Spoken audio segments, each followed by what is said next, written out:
Welcome to another episode of Yalla, the podcast of Jewish students, brought to you by the Union of Jewish Students of the UK and Ireland. I'm Samantha, the Campaigns and Inclusion Sabbatical Officer. I am joined today by Edgar, a second-year philosophy and Portuguese student at the University of Bristol.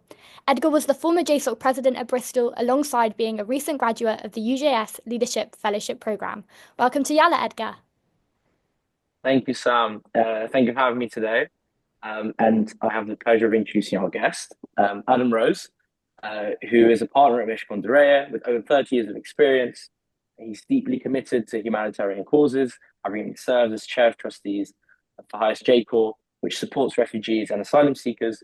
And he is also a trustee of UJS. In recent months, Adam has been acting pro bono for several British families who have relatives who have been held in Gaza. And notably, he has represented the release of British Israeli national Emily Damari after 15 months of captivity. Welcome Welcome to the podcast, Adam. Thank you. Could you share with us how you became involved in representing the families of hostages in Gaza and what motivated you to take on this role? Of course. The first thing that happened was after 7th October 2023, it turned out there were two British citizens living in London who both had parents who had been taken hostage by Hamas. And they had got in touch with their local MPs, Stella Creasy and Walthamstow in particular. And Stella had got in touch with Adam Wagner, who's a civil liberties and human rights barrister who I knew reasonably well. And he had got in touch with us, having worked over the weekend for them. I think they'd got in touch with him on the Thursday or Friday. He'd worked over the weekend. And I think on the Monday morning, he had got in touch and said, look, there's too much for me to do alone. Could you do anything to help? And his email to me and one of my other partners, Katie Colton, was at 7:23 in the morning. And I repeat, 7:23 in the morning. And at 7:24 in the morning, I replied to his email saying yes. And that's how he and I and Katie started working on this. And about a week or 10 days later, the Board of Deputies, for whom I have acted as well, got in touch saying there was a family that they were aware of that had family members who were being held hostage. Did I know anyone who was doing anything from a legal perspective for these hostages? They had strong British connections. And I said, well, by coincidence, that's me as well. So we'll add them in. And then over time, we got to find out who the other families were. And we ended up acting for 6 families and 9 hostages who were either British or very closely connected to the UK. And by very closely connected to the UK, we're using a formula that the British government adopted, which was if you had a parent, a child, or a spouse who was British, then you were closely connected to the UK, and we acted for all of them. And there were 9 hostages taken on 7th October who were either British or closely connected to the UK. Can you provide some insights on what happens during this negotiation period? Sort of what the hurdles in reaching these agreements? Yeah. So our work has been very much focused on the British angle, on the British government, what we can do to make sure that those hostages are given the maximum support they can be. Obviously, Israel has always taken a view that all the hostages need to come out, and all countries have taken that view. But where there's a particular British angle, we have sort of argued with the British government that they should be taking a specially engaged position and project the arguments for freedom for the British and closely connected hostages. So the very first thing we were working on was trying to get actual British citizenship for those who were very closely connected to the UK. So of the 9, there were a small number of them had British citizenship and were British Israelis, and the rest were Israelis who had very close connections to the UK. And we took the view, and the government disagreed with us, and it might be the government were right 15 months down the line when we're recording this, we took the view that there were foreigners, like the Thai workers, who were not Israeli at all. There were Israelis who only had Israeli citizenship and only had close connections with Israel. And there was a bunch of people in the middle who were in the middle. And we took the view that if we could help them get an additional foreign citizenship, that might help them. Now, what actually happened was we were approached by the husband of Nazanin Zaghari Ratcliffe. She was the British Iranian woman who was held in prison in Iran on trumped-up charges for a number of years, and her husband, who's an accountant in London, had campaigned hard for her release. And he reached out to us and gave us sort of advice based on what he had learned over his years of campaigning for his wife, for Nazanin. And he had said, basically, you just need to try lots of things. You wouldn't necessarily know what had worked and what hadn't. He couldn't really say what had worked of all the things he had tried for him and what hadn't worked. But his advice was just try lots of things. And therefore, trying to get citizenship for those who were closely connected, trying to get the government to extend consular support for the British and closely connected hostages was a thing, trying to make sure that whenever the British government spoke to the Qataris, to the Egyptians, the Israelis, the Americans, they would raise the cause of the British and closely connected hostages was really important. And soon after we had met Richard Ratcliffe, Lord Cameron, was appointed Foreign Secretary. There was a reshuffle under Rishi Sunak's premiership. David Cameron came in as Foreign Secretary, and at that moment, we sort of pounced in terms of we changed our tactics from being very much below the radar to making public statements, public pronouncements on behalf of the hostages. And we went very loud, criticizing the British government for not doing enough. One of the hostages' family members, who's a British guy called Steve Brisley, I'll tell you a bit about his story in a second, but Steve Brisley gave a very powerful speech at the Labour Friends of Israel lunch. David Lammy was there. David Lammy knew that Steve was going to be giving this speech. He contacted publicly David Cameron, and within about 72 hours of that speech and a big piece we had done in the Daily Telegraph about the British and closely connected hostages, David Cameron had reached out to us and the families and set up a specific team dedicated to the Gaza hostages. And that was the beginning of the sort of, that was the end of phase one, I suppose, in that we had managed to get the government to take responsibility here for the British and closely connected hostages. Now work sort of followed through from that. The recent ceasefire deal has been described as long overdue. Why do you think it took so long to implement, despite there being reports of similar proposals being made months ago? Always tried hard to avoid getting involved in the politics of any of this. Our view has been that there's a human story. There are people who've been taken hostage, which is a fundamental breach of international humanitarian law. And we've tried very hard throughout this period from October 23, when we started acting, through to now. We're recording this at the end of January 25, not to get involved in the political debate. So I'm sort of going to do the politicians thing of not answering your question. But the reality is, inevitably, when it comes to international negotiations, you've got a sovereign country in Israel that's, frankly, it's in an impossible position. The families would always say, you have to do absolutely anything to get my family member out. If you thought about your situations now, if you've got a brother or sister who had been taken hostage, or your parent had been taken hostage, you would just turn around to the British government and say, you have to do anything, whatever it takes. The government, on the other hand, can't do anything. the government can't say, okay, Hamas, we agree, we'll pack up shop and we'll all go off to wherever it is the Jews of Israel should be going. We'll go to Poland and or Russia or wherever. It's obviously not going to happen.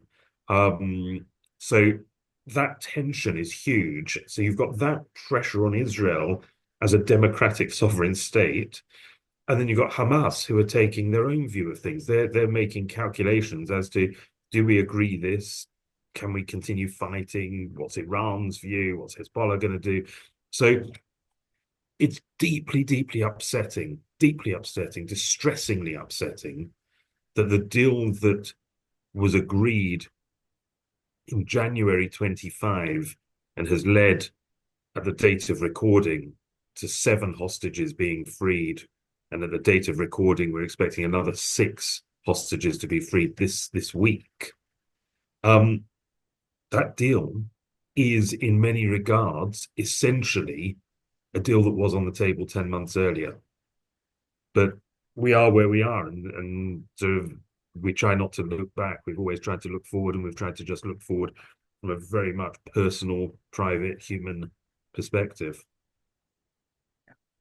So I suppose then, putting those sort of politics aside, just purely looking at it, I'm really intrigued from sort of the perspective of advocacy and from the law. How exactly does it work when you're having to negotiate with a group that is not a sovereign state, Yeah. and representing sort of hostages in that sense? So the UK has considered for many years by law that Hamas to be a prescribed terrorist organization. That means really any engagement with Hamas is illegal. The government, the British government, does not talk to Hamas. The British government will only talk to people who will talk to Hamas. So the advocacy that we were mostly engaged in was trying to convince, and it wasn't difficult to convince, but once we'd made the breakthrough and the British government had taken responsibility, our job was to convince the government to take even more responsibility and be even more pushy on behalf of the British and closely connected hostages. And the British government took the decision, both under the old Conservative government and under the current Labour government, that they were not going to be in the negotiating room itself. They were not prepared to sit down with Hamas. They were always going to be outside the room. So inside the room, you've got this sort of shuttle diplomacy where you've got Hamas and Qatar and maybe the Egyptians. And then on the other side, in another room or another email exchange, you've got Qatar and maybe Egypt and Israel.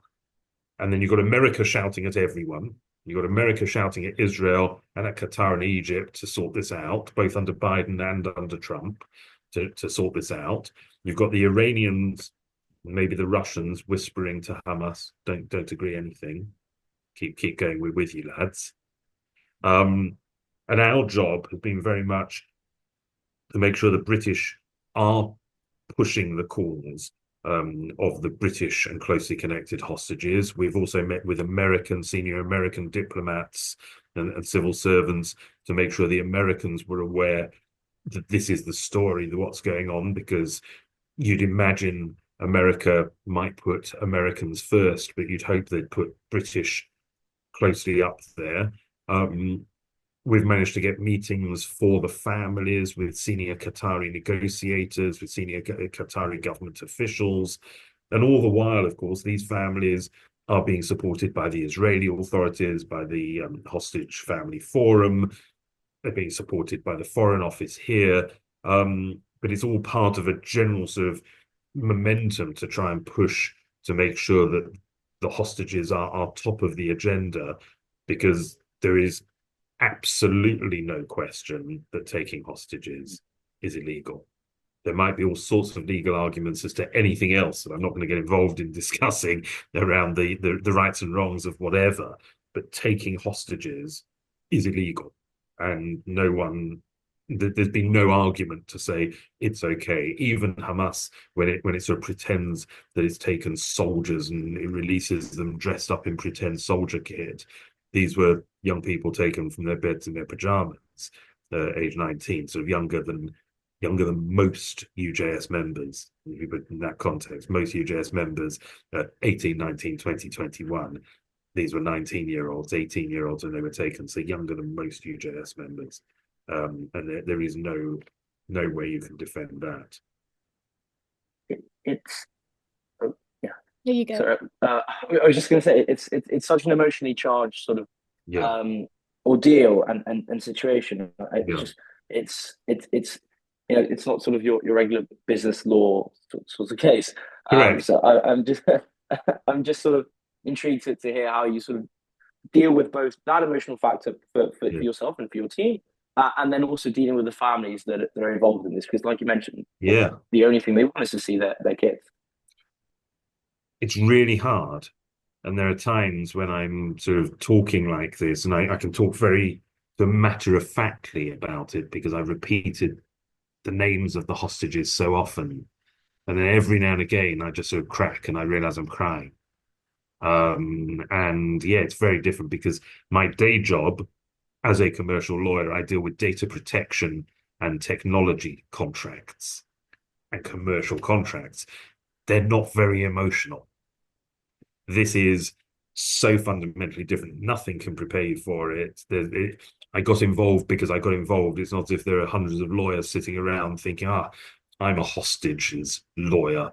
I could have dealt with this. No one is experienced in what to do for this. I feel if it ever happened again that hostages were taken, I might know what to do slightly quicker, but nothing prepares you for the emotion of it, and it is very emotional. So you're talking to people, our clients are extremely vulnerable people. They have had family members now who've been held hostage for 480 days. Yeah, it's really, really tough. You just sort of you get on with it because you have to get on with it. It's there's nothing you can do. So whilst I might sit at my desk every now and again um, with tears in my eyes, you just have to get on with it. And I'm sure there are other areas of law and actually other areas of work generally where people are very emotionally invested in whatever they're doing. But this is definitely one of those. A very good question. I was wondering if you could explain for people watching the podcast who might not know what sort of phase one of the ceasefire detail entails, Yeah, how you're supporting the families of other hostages with British links yeah. during this very Thank difficult you. period of time. Yeah, what I should probably do is just tell you who the 9 hostages were who were British and had close British links, and then bring us up to date in terms of the current phase, which is going on while we're recording this. So the 9 hostages for whom we have acted um, are the Lifshitzes. They were an 80-odd-year-old couple. Their daughter, Sharon Lifshitz, is British, and she was still a Creases constituent, and she was at the forefront. Now, her mother, Yocheved Lifshitz, was released actually in October 2023. You might even remember there were 2 older ladies released, and one of them turned round to thank the Hamas guard. That was Yocheved Lifshitz. Yocheved and Oded Lifshitz live on kibbutz near Oz. They're very committed to Palestinian rights. They were famous for transporting Palestinians from Gaza into Israel for medical care. She was an Arabic teacher. Very, very committed couple. She was released. He was held. He's 84. We don't know if he's dead or alive at the moment. I'll come back to phase one, but he is in phase one. We acted for Ada Sagi, whose son Noam Sagi lives in the UK and is British. Ada Sagi was released in the November 23 ceasefire. we acted for Nadav Popplewell. Nadav was British Israeli. His brother, Roy Popplewell, was murdered on the 7th of October, and Nadav was killed in June 2024. Their mother, Hannah Perry, was released in November 2023. We acted for Emily Damari, who's British Israeli. Mother was born in South London, made Aliyah up to 30 odd years ago. And Emily was released in the first bit of phase 1 of the January 25 ceasefire. I'll come back to that in a second. We have been acting for Eli Sharabi and Yossi Sharabi. The Sharabi family, Eli Sharabi and Yossi Sharabi, his brother, were taken hostage in October. Eli's wife was British and their daughters were British, and they were murdered on the 7th of October. Eli's daughter's boyfriend was taken hostage as well, and he was released in November 23. Yossi was killed in January 24, and his body remains in Gaza. So we're in a situation now where we're in what's called phase 1, and phase 1 was an agreement between Israel and Hamas, whereby 3 of the remaining 4 British or closely connected hostages were to be released over a period of 42 days. Emily Damari was released at the beginning of that on the Sunday, on day 1. Eli Sharabi, who is 52, and Oded Lifshitz, who's 84, as I said, are still being held, but are due to be released dead or alive during phase 1. And then the final hostage after all of this is a young man called Avinatan Or. Avinatan is 32, and Avinatan's mother is British. Avinatan's girlfriend is Noah Argamani, who you might know, who you will have seen taken off. They were at the Nova Music Festival. You've seen her taken off on the back of a motorbike. So Avinatan is still being held, and he, if he's alive, will be included in phase 2 if phase 2 is agreed. And then phase 3 will be all other bodies will be handed over. So phase 1 is women and children, the elderly, meaning the over 50s, which for you might seem very elderly, for me seems not elderly, and ill and injured, and some bodies. And Hamas over the weekend finally released a list suggesting that 8 of the 33, or given that 7 have come out, 8 of the 26 in phase 1 are dead, and 18 of the 26 still held within the phase 1 group are alive. But they didn't give names, so we don't know who's alive. And these are still phases that are yet to be agreed upon. And correct. So phase 1 has been agreed upon, but the problem with the ceasefire agreement is it only lasts while it lasts. So if either side breaks it, the other side might say, "Well, all bets are off. We're not in ceasefire." So you'd imagine the pressure from Trump in particular on Israel, and the weakness of Hamas and Iran on the other side means that phase 1 should, all things being equal, carry through, and that will mean 33 people, of whom 8 are apparently dead and 25 are therefore apparently alive, will come out by the end of 6 weeks after the date it started. Negotiations are apparently afoot at the moment for phase 2. And then the agreement terms sort of give a broad outline of what phase 2 will comprise and what Israel withdrawing to certain lines and certain situations, and then phase three, even more withdrawal, but the handing over of bodies. So Yossi Sharabi, who I mentioned, it is understood that he was killed in January 24, his body still being held. One hopes that Hamas know where his body is, and his body would be released in phase three. Avinatan Or, assuming he's alive, would be released in phase two.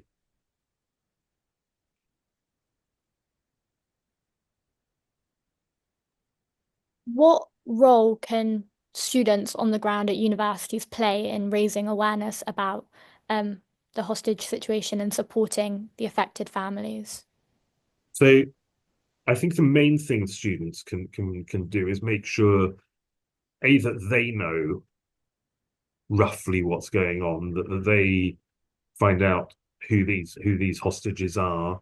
I would have thought the younger hostages would be the ones who students would most understand in terms of yes, you'd have empathy for all hostages, but you could consider yourselves in the shoes of some of the younger hostages. I think the fact that so many hostages were taken from and so many people killed at the Nova Music Festival is sort of like one of those sort of shocking things where if you guys go off to a music festival and then you see people ignoring the fact that these were just sort of 20-odd-year-olds who were at a music festival enjoying themselves. I think knowing who your MP is in your sort of university term time constituency and your home time constituency, and making sure your MP is aware that you care about the hostage. And even if you sort of if you sort of focus on one of the hostages and you write to your MP and say, look, this person is a hostage, they're my sort of age, or I've been to that bit of Israel, or I know their mother is British, or whatever it is. I think that's what you need to do as students. But I think it's very difficult to know what to actually do. And I think one of the things that I was really fortunate with Adam Wagner and with Katie Colton to be able to do was to actually do something. I think most of us on the 7th of October sort of came to work or went to college or did whatever on the 8th of October, and then the 9th of October, well, 7th was a Saturday, so the 9th of October, we went back to work, college, whatever. I think we were just walking around like stunned and sort of tearful and stunned and not sure, no one sure what to say and whatever. And I was very lucky that within a few days after that, I was suddenly able to do something. But for most people, I think all you can do is sort of do your campaigning, make sure that your student union is aware that there are people of student age who've been caught up in this, and it's pretty miserable. But I think students sort of can do their bit, and UJS always does do its bit. Yeah. You've sort of been involved. I mean, you obviously the importance of advocating for hostages is something that's not just important for the Jewish community, but sort of basic humanity in general. And you've always been involved in sort of these humanitarian projects.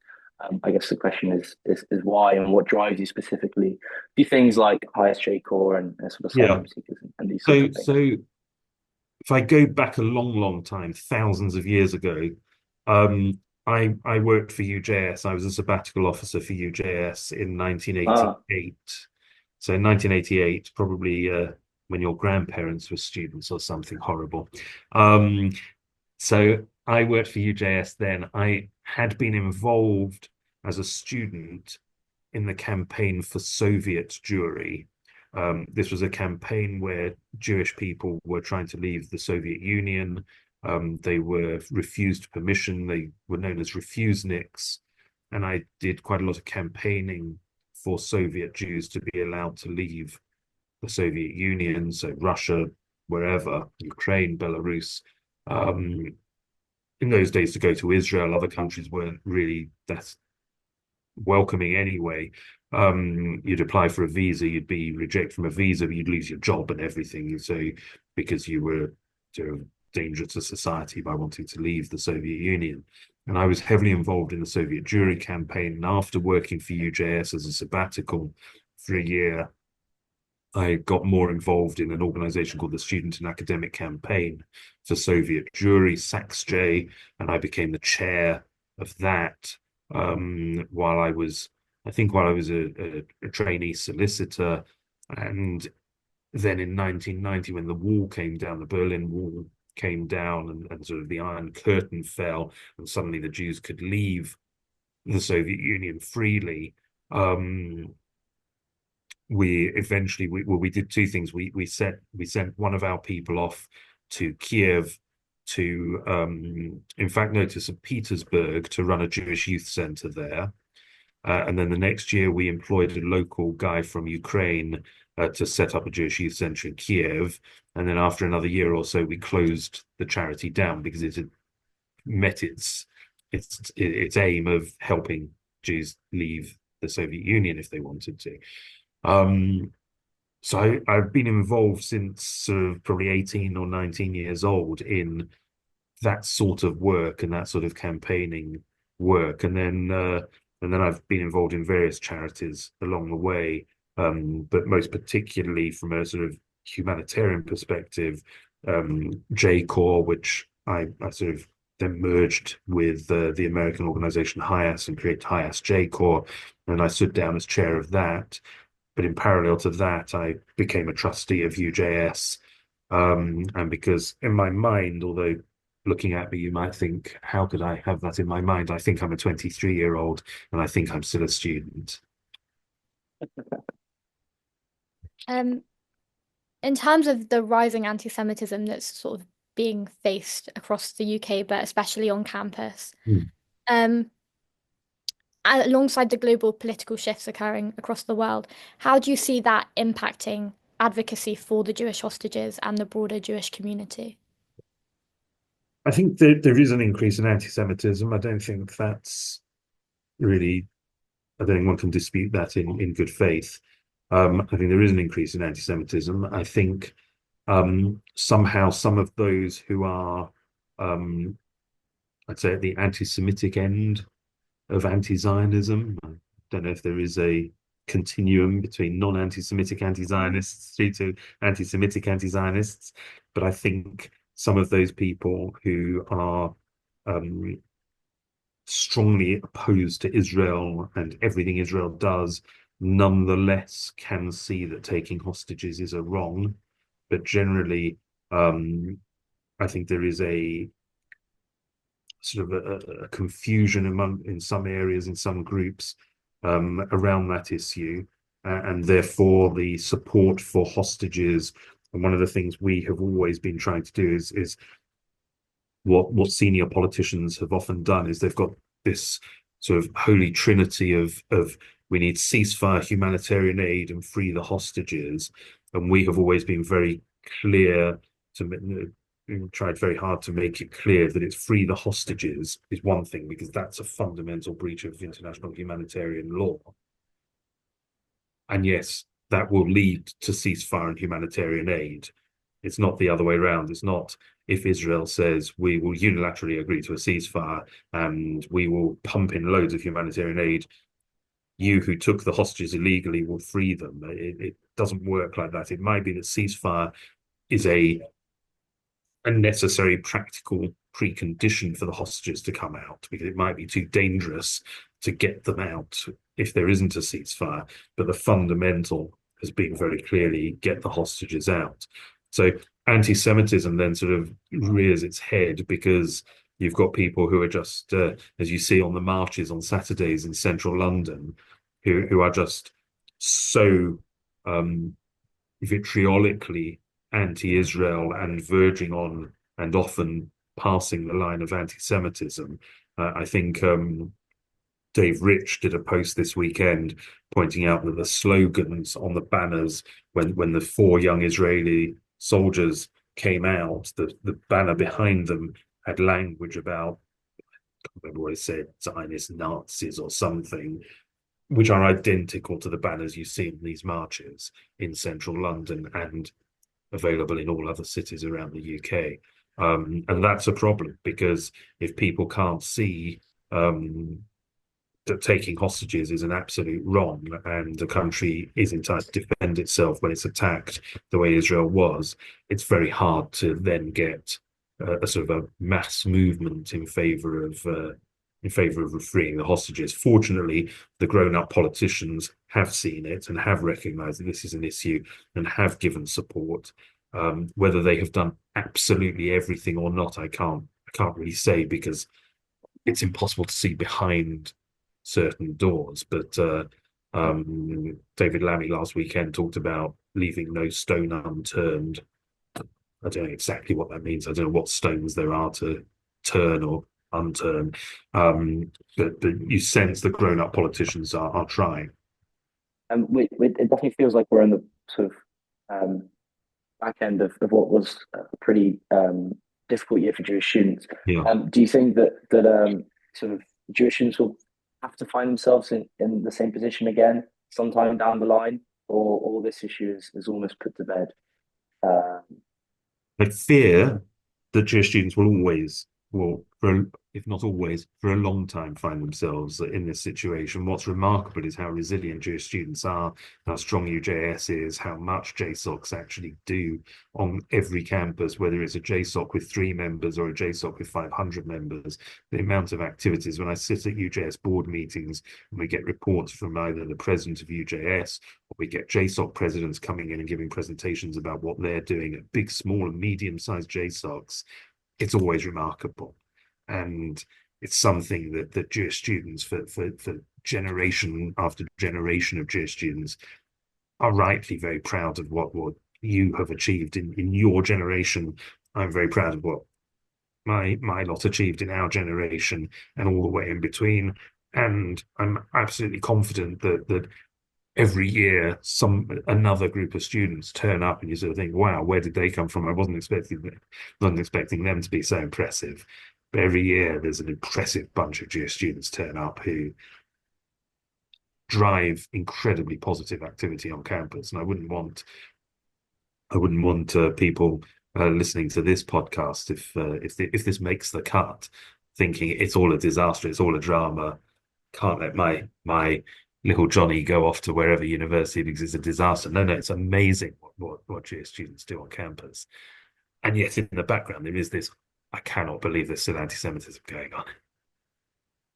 Yeah, I think this past year has proven just how incredible Jewish students across the UK and Ireland on campuses. Look, because I've got the advantage of time, it's not just this year, it's the year before and the year before and the year before and the year before and next year and the year after and the year after. It's incredible. Looking ahead, I guess you've sort of answered the question. Excellent.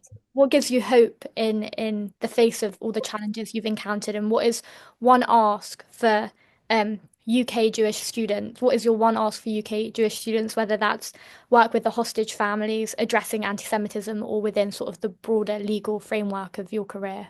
I'm going to give a very much simpler answer. They need to have fun.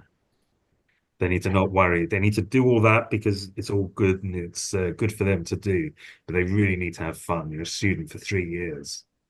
Don't let all of that horrible stuff get in the way. So enjoy yourselves as well. Absolutely. Now, that brings us to the end of today's episode of Yalla, the podcast of Jewish students. Thank you so much, Adam, for joining us. Your work is so inspiring, and sort of hearing your experiences and your messages to the Jewish student community has been great. So thank you so much, and thank you for your time. Thank you.